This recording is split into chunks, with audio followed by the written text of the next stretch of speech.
Rogers TV. The opinions expressed in the following programs are those of the participants and do not necessarily reflect those of Rogers nor Rogers TV. Hey everybody, welcome to another episode of Tobin Tonight, the podcast where we update things late because we don't know timing or scheduling. That's not on Rogers, that's on me. I didn't actually know the Junos were this Sunday, so, promotion team for the Junos, not a good job. Sorry, this is me speaking, not Rogers. Again, tells you off the top that thoughts and opinions are mine and mine only. And not representative of the station. So I'm taking the hit on this one. But listen, you have the American Country Music Awards, the Brit Awards, they get attention worldwide, and the Junos probably get a footnote or something in, I don't know, the Globe and Mail. I really don't know. All I know is that we had two East Coast acts that were nominated in the same category, and neither one of them won. But they were gracious. They were gracious about it. This, obviously, conversation was done pre-Junos, but it's still interesting, and I think it's better to have them on pre-Junos because they're excited and amped up to talk about the awards rather than have them on after and they lose and they're not really chirpy or chippy or happy or any other words than why. Maybe why. Why didn't they win? Anyway, this week's guest is Tim Chaisson from the East Pointers.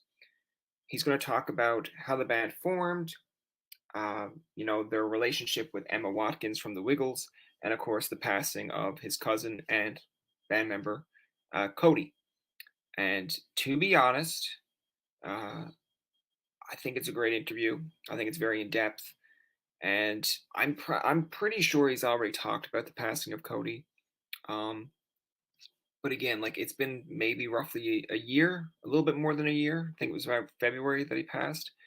And listen, I'm sure he gets asked this all the time. It's what's the future of these Pointers? Are they going to replace Cody? And he does answer that in this episode. Like I always tell people, we're a conversational podcast. We don't ask hard-hitting journalism, but we do ask curious questions. And I feel like that's something that a lot of people were curious to find out about. So I'm going to just and play the intro music, and let's get this episode rolling, shall we?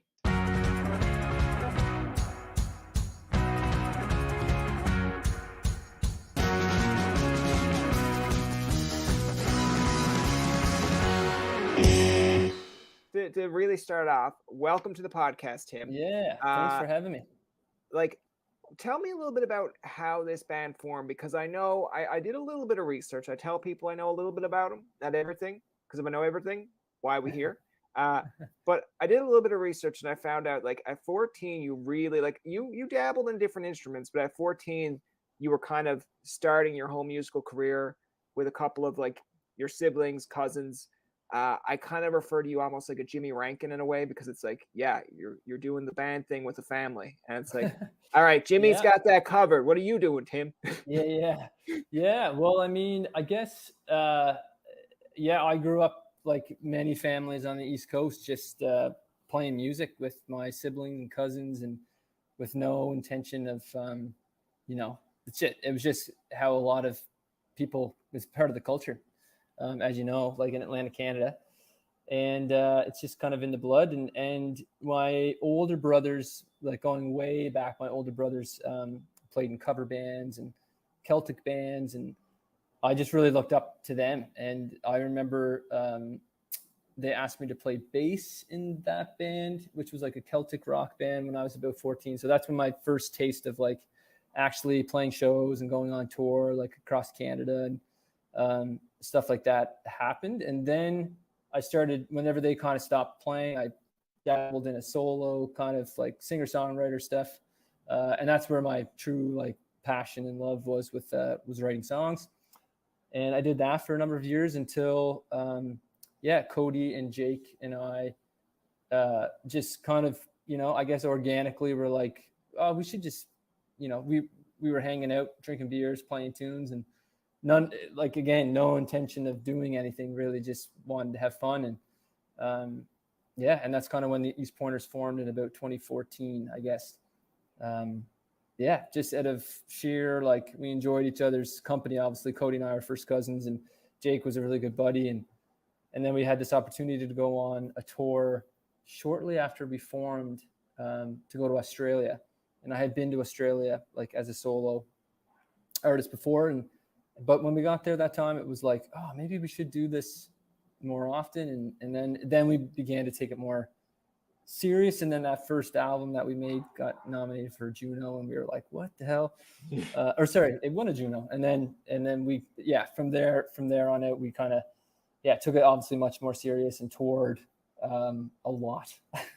So I want to ask you to kind of go off that, because I mean, a little bit of the fun aspect and a little bit of like kind of teasing, but like you win it in 2017. Like it's almost like in hockey when it's like rookie of the year. You win rookie of the year, there's high expectations, but like the next year when you get nominated and you like don't win. Now I don't mean it to be like ruffling feathers, but like, are you kind of like, what we won it last year? Like how did we not? Like, how are we not winning this anymore? Like, what's going on? Like, I know there's more people coming up, but do you ever like make fun of yourselves where you're just like, we won it, sure. And how are we not here? Yeah, I think it's the award shows that's a whole other can of worms. Like, it's just it's a funny concept to like judge someone who's a completely different thing than what you. Anyway, blah blah blah. I want to ask you, like, I know you were talking about how you formed, but who came up with the name the East Pointers? Because I feel like there's someone in Newfoundland right now going, I had that trademarked for my band.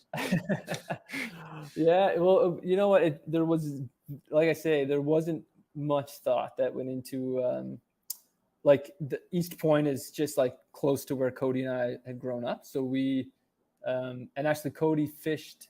He was a lobster fisherman for a bunch of years, and my brother and his brother, they're all on the East Point in the North Lake. That's where they all fished out of and still do. But so we were like, I think it was just one night where we're like, oh, the East Pointers, that could be kind of a cool name. And that was it. That was the only conversation that was had. And that was, like I said, before we were going to take it seriously. So it just turned into that. And that's what it was. There was no real thought, to be honest. I feel like there should be like some merchandise where it's just literally like at the very east point of a t-shirt, you literally just have a point, and someone's just going to be like, I don't understand it, but like your hardcore fan base, they will be like, yeah, it's like, we get it. See, I'm helping you market. Yeah, totally. That's a good idea. Yeah, like that's how you figure out which are your hardcore fans and which fans are just kind of like, yeah, like I like them, but I don't really know much about them. Like, who's that? It's like, that's actually the lead singer. They'll be like, oh, yeah, totally. Yeah, totally do that. Good call. We actually had Emma Watkins on. Or is it no way. Yeah. Like, cool. From the Wiggles. Yeah, of course. And she had mentioned, because they were touring Canada at the time, she was talking about how Edmonton, tied all back into the Junos, was more or less like really cold. I was like, go get a winter jacket. You're going to need it. She's like, what's a winter jacket? I'm like, we'll talk about it off camera. But like, she had mentioned that she had performed with you guys. And I thought that was like a big compliment, because, you know, at first when you have someone like herself mention a PEI band, or like just any band in Canada in general, and like she wasn't struggling with the name at all. She like was listening, like telling the names, and I was just like, oh, I was like, that must be like a UK band that I've never heard of. And I was like, oh wait, I have heard of these people. I'm like, wait, you got to be on stage with him and him? But in the other aspect, I'm like, wait, they got to be on stage with Emma? And then I was just like, that's kind of a cool experience. But like, do you remember that? And like, how was the whole realm? Yeah, Emma's a good friend of ours. She's I mean, she was just on PEI not too long ago for a little visit. But she, I'm just trying to think of how that all came about. I went to Australia, like I say, before the East Pointers formed. I was on a tour in Australia with. I'm just trying to think who's actually. I think I was with Matt Anderson at the time. Anyway, but I worked with an Australian label, and they were the same label as the Wiggles, and the Wiggles were doing a duets album, and they wanted something from the East Coast of Canada, and the guy who represents like whatever Basil is his name, really great guy. He said, oh, you should check out this artist from the East Coast of Canada. He's on our label. And sure enough, they got in touch with me to do the squid jigging ground, which is where they went to film, obviously, in Newfoundland. Nice, yeah. And then, but I never actually met them at the time. So I just kind of did the song with them and chatted with them online. And then when we went back to Australia, probably a year later, with the East Pointers, they came out to our show, and then it was just like kind of like a match made in heaven. I don't know. We just got to be really good friends with. That was probably back in like 2016 or 2017 with Anthony and Emma and Lockie and Simon, and they asked us to do some shows with them, so we kind of backed them up on their like big arena shows, which was such a hoot because we were just in those towns at the same time. And then we just kind of got to know them really well. Like we went to their houses many times, and just really great people, and did lots of collaboration with them. And then Emma came to a festival in Australia and was up on stage with us like, I don't know, maybe 10 times, and came to a few other shows, her and her partner, Ollie. But just great people that you can just tell, like, I love them because they work so hard, and it's like they're successful because they work so hard and they love what they do. They love people, and they, there's just no, they're just no real phoniness. I guess. No phoniness. Yeah. They just work hard, and they respect like what we do. We respect what they do, and it just was like, it's so fun and different. Like I know the last time that we saw them, well, and like I say, Emma was on PEI not long ago, but before that, we hadn't seen them since like we were actually on tour in Australia whenever COVID hit. So we were in the studio in the Wiggles like headquarters, probably just a few days before that, filming a segment for Anthony. Just, he's a crazy in a good way, just like full of energy. And he just was like, oh, do you guys want to come and do this with us? And we're like, yeah, sure. And we hop in. I haven't heard the song before, but he's like, okay, I'm going to play the song. We'll hit the record button. And you're like, okay. And then 10 minutes later, you're in front of the camera singing the song with like sheep and animals and all these things in the room. And anyways, it's just such a fun thing to be a part of. And when you were on tour with them, or when they were forming back up kind of in that role, did they kind of tell you to pick a color to wear? Was it almost like, hey, I'm the yellow Wiggle, you be green? I wish that they asked us to pick our colors, but no, they didn't. I guess we were too much in the back. I would love to see that. Yeah, but it was crazy because they would play, a show at 9 a.m. and have like 15,000 people. And then they play another show that day at 12 o'clock, another 15,000. And then another show at 5 o'clock with another 15,000 people. So literally like 45,000 people roll through, the kids roll through in one day. So the amount of energy and excitement when they come out on stage is just like, my cheeks hurt. Like all of us, like we're looking at each other, like laughing so hard because the kids are losing it and their show is so funny. And just like, it's incredible. It's amazing. So great people. Like, I think in a weird way, like, because I know Emma took kind of a break from the Wiggles, and like she was on the rise, and I think she still does her own thing as well with Emma. But like, I do like, this is another part of the thing that I do like about, having people on and generally having conversations with them. It's just like, she did mention, it's great to do that in front of kids. It's great to like, entertain them, but like behind the scenes, it's like, who's amping you up? Like, who's kind of keeping you in check? And then she did mention like, it just comes a time where I think when she just said like she had to take a break, and COVID was in a way, it was a perfect example for her to take a break because she got to spend time home when she realized how much she kind of missed home. But like, do you find that at times too, with like just in general with performing, like, because I kind of relate it to like a Great Big Sea, when you're like a band that people expect the energy, people expect you to like pump them up. And then if you come out on stage, you're like, all right, like I'm not having the best of days, but I know that this is what they came to see. Like, how do you kind of keep your self-leveler in check from going over the rail? Yeah, no, for sure. I think that's a big part of entertaining, especially when you do play in a band that like people are there like, okay, I'm here Yeah. to dance and have a good time and all that. But there's been many, many, because I'm not sure if you've ever been on like on tour or whatever, but you just driving in general, like, and I'm not complaining about going on tour, but like it's an exhausting process. And I think after COVID and then touring again, you're kind of like, whoa, I'm out of practice. Like just flying, not sleeping well, no routines, like there's nothing. Like, so you're just kind of generally exhausted all the time, whether you kind of realize it or not. You kind of run on adrenaline a lot. So, but luckily I found you just hop on stage, and because you love what you do, you're just like, everything kind of goes out the window for that like hour and a half or 2 hours or whatever. And everything else, like, you know, you load in, sound check, pack up. Like there's a lot of great moments to the day, but there's also a lot of times where it's just like, I know, just being exhausted. So I think trying to keep and I know I've talked to Emma about this actually, you know, trying to keep your health in check and like establishing some sort of routine for your body. Yeah, because like you say, it can go off the rails for sure, and it's easy. Have a couple beers every night and stay up late, and yeah, you can really, and you can see it in some performers, like and entertainers, like you can just see the years of wear and tear on their body. You know, speaking of like kind of the mental side of things, you know, you recently had lost a band member in Cody. Mm-hmm. It's roughly about like a year and so many months, like 2 or 3 months now. Mm-hmm. Like how hard was that?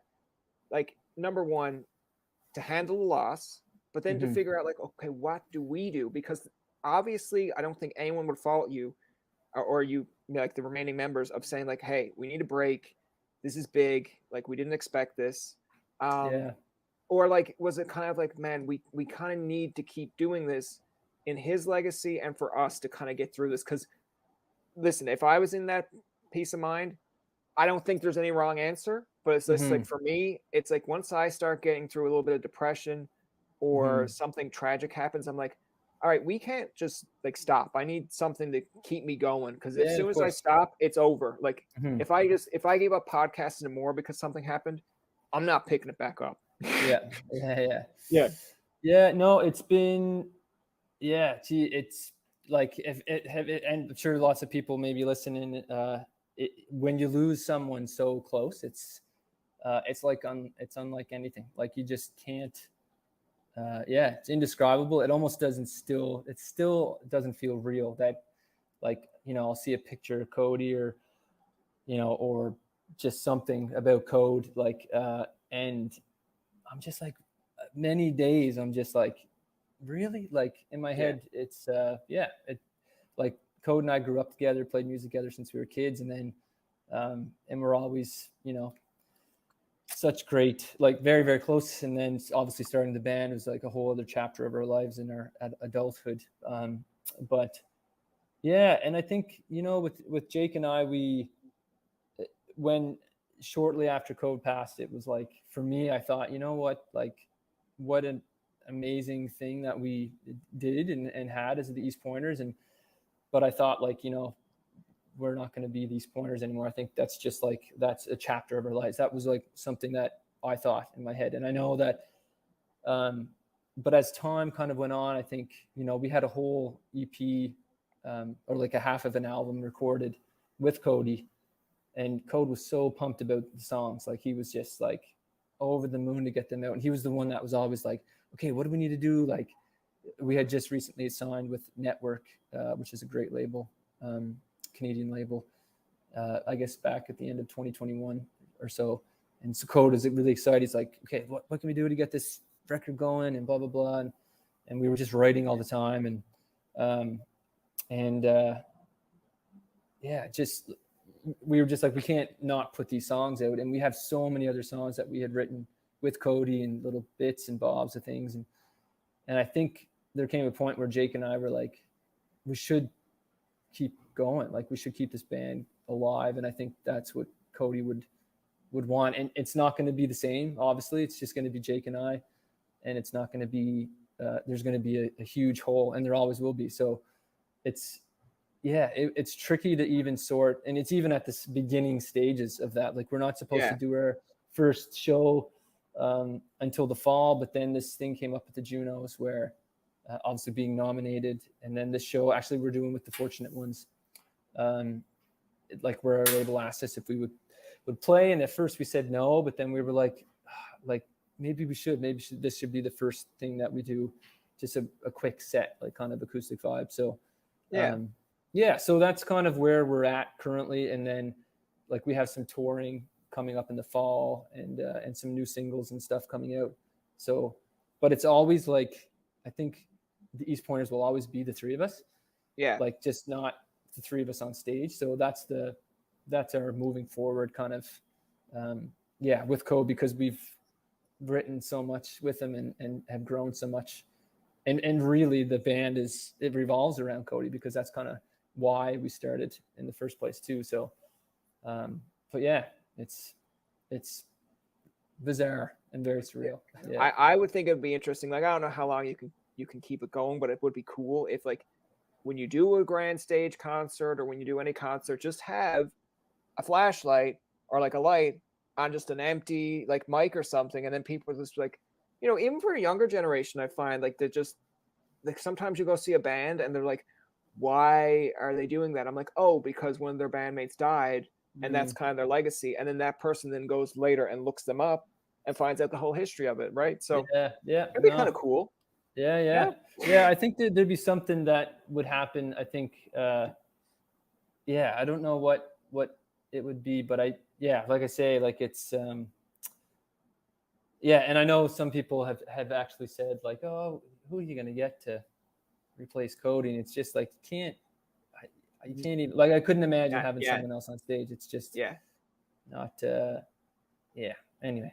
I want to clue it up with a little bit of a fun aspect of the game here. We call it random questions. Okay. Completely random. If you don't like it, you can pass, or you can be like, shut up, Tobin, you answer it. And then I'll be like, all right, fine, put me on the spot. Okay. Do you remember your most embarrassing moment on stage? Oof.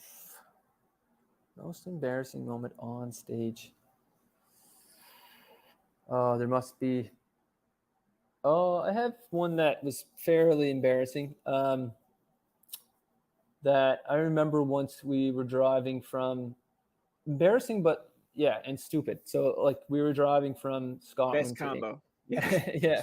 We were driving from Scotland to England, and it was a really big drive that day, I remember. And I drove the whole time. It was like an 8-hour drive. So we were going to northeast Scotland. And just exhausted and get on stage. Didn't really realize, like, I'm not sure if you've been, but in Scotland and England, it's like kind of like somewhat like Canada and the US. It's kind of like, in a way, like just the rivalry, or like the Scotland's like the small, England bunch of like whatever posh people were like Scottish, blah, blah, blah. So they don't like, if like, basically what I did is I said, good evening, like, I referred to being in England when we were actually in Northern Scotland, and everyone looked like, did he just say like, did he just say that we're in England? Yeah.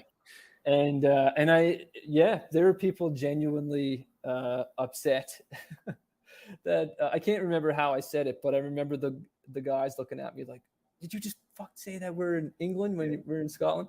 And I was like, oh my God, I had a total like, moment on like, and I just try to explain like, I drove for 8 hours and I'm exhausted. I didn't mean to say that. Anyways, that's one that comes to mind. But and to this day, we've actually been back to that venue. They brought it up every time we've gone back. Of course. What's a song that you love to perform that isn't one of your own?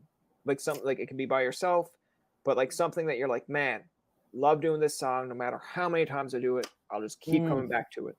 Yeah, that's not my own. There's definitely a few out there.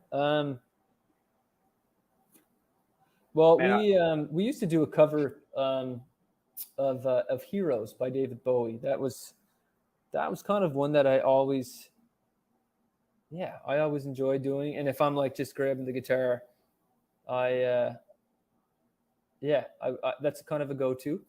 Another one that kind of comes to mind, which people would probably laugh at, is Wonderwall by Oasis. I just Yeah, you know always what? love that song. That's one of my favorites to do. I don't even Yeah, perform, but it's just like I like even when I'm like doing voice messages with my friends, yeah, I will try my best to sing Wonderwall, but then they'll be like, "Man, like don't even try." I'm like, "Okay," but I know that I can at least try that one yeah, for like a Backstreet Boys "As Long as You Love Me" or "I Want It That Way." yeah, I will try my best, but I yeah. listen. If someone's like, "Man, get up on stage with Nick Carter and sing it," I'm like, "Listen, behind the scenes, sure, but not on stage." Not on stage. But Yep. yeah, and there was also a really cool version that Ryan Adams Yeah, yeah. did, kind of like just a chill version of that Wonderwall song. I don't know when it was, but yeah, I just always really loved that song as a kid. And then on the guitar, it's just like the chord, anyways, is it Noel Gallagher? Yeah, One of the Noel, brothers yeah. that he wrote it, and yeah, good on him.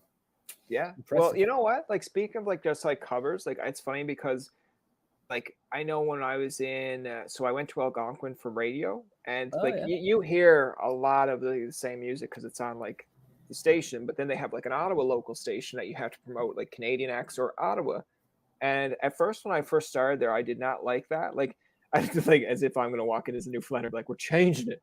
It's yeah. like no, I was like, all right, whatever. But like I discovered Cale Matson from that station. Oh yeah, And Cale had, I think Drake's song at the time was Hotline Bling. And yeah, like yeah, it was, I'd hop over to the next station, you'd hear it all the time. And then I'm like, ask anyone I think in radio, like when people are like, man, I love this new song. It's like, yeah, I've already heard it 50 times. Like, yeah, yeah, and it's only been out for a day. yeah, But I like Cale Masson's Hotline Bling. It just had a little bit more raw emotion. Like, yeah. Cool. because Drake, I don't know if I've oh, heard it's so that. good. I'll It's check so, it you out. should, Yeah, yeah, because like Drake's version is more like a little bit pop, a little bit like more or less upbeat, but like it's supposed to be because it's Drake. It's kind of sad. It's supposed to be sad, where it's like ever since yeah, you left the city. But like yeah, Kale's version is like very like I guess emotional, where yeah, it's like you feel the rawness of like you left the city, like you're going around dating other people. You're yeah, not the same person. And I'm like, man, I feel more Kale's like this is not good. Where in Drake's, it's almost like, man, like she left, but let's dance. And I'm just like, yeah. no, I don't want to. I'm sad. I'll have to check that out. I will. That's going to do it for this episode of Tobin Tonight. Remember, you can find past, present, and future episodes on TobinTonight.com, Spotify, and iTunes. Follow us on Twitter, like us on Facebook, and leave a comment or two. For Tobin and myself, this is Jacob saying thank you for listening and good night.